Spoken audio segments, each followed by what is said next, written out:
अस्सलाम वालेकुम लेवल सी। कैसे हैं आप लोग? आपकी उर्दू की ऑनलाइन क्लास में आपकी खुद को खुशामदीद कहते हैं। हमारा सबक होगा जी आज 22 और हफ्ता हमारा है 38 यानी 38। और क्या चाहिए होगा? हम तीसरी किताब। आज हम जो कहानी पढ़ेंगे उसका नाम है हमारी गुफ्तगू हमारी पहचान। गुफ्तगू कहते हैं हमारा जो बात करने का तरीका है, हमारा जो बात करने का अंदाज़ है। अच्छा जी, ये कहानी आप लोगों को यकीनन बहुत पसंद आएगी। ज़रा गौर से सुनिएगा, इसमें बहुत सारे आपको नए अल्फाज भी मिलेंगे। शुरू करते हैं। बादशाहत के ज़माने की बात है कि एक बादशाह शिकार करने के लिए जंगल में गया।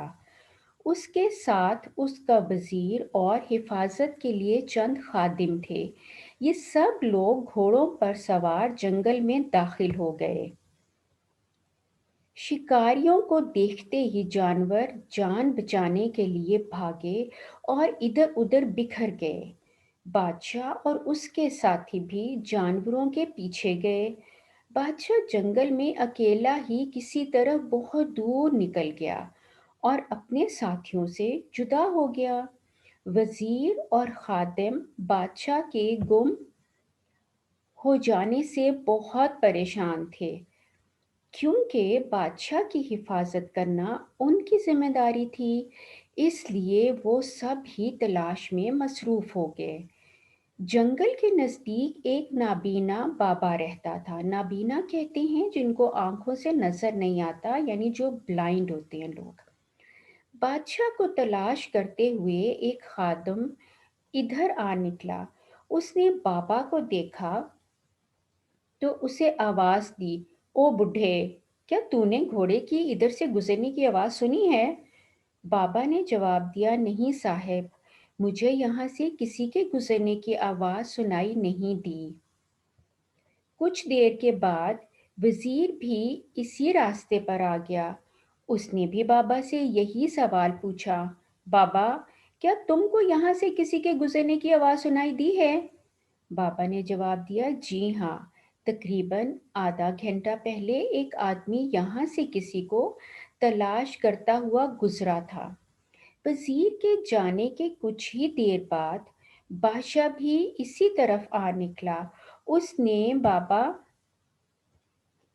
से बहुत अदब से पूछा, "ए बुज़ुर्ग, मैं अपने साथियों से अलग होकर जंगल में भटक गया हूँ। क्या आपने इस रास्ते पर किसी के गुज़रने की आवाज़ सुनी है?" बाबा फ़ौरन खड़ा हो गया।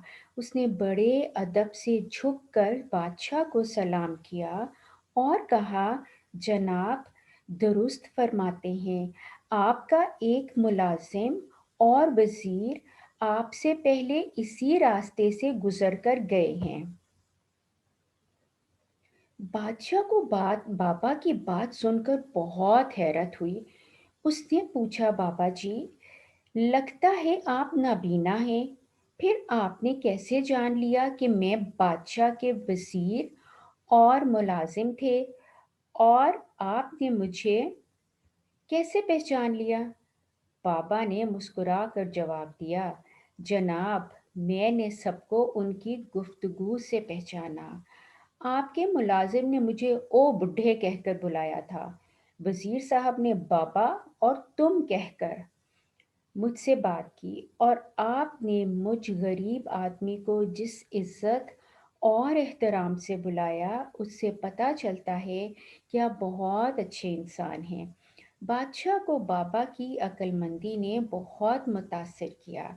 महल पहुंचकर उसने इस ज़हीन बुज़ुर्ग को बुलवाया और अपने दरबार में उसे बहुत अच्छा काम सौंप दिया। ठीक है जी, ये तो थी हमारी आज की कहानी। उम्मीद है कि आपको अच्छी लगी होगी। अब करना क्या है जी? इस कहानी को आपने सुनना है, पढ़ना है, और जो अल्फाज आपको इसमें नए लगे या मुश्किल लगे, उनको आप ख़त कशीदा यानी अंडरलाइन कर लीजिएगा।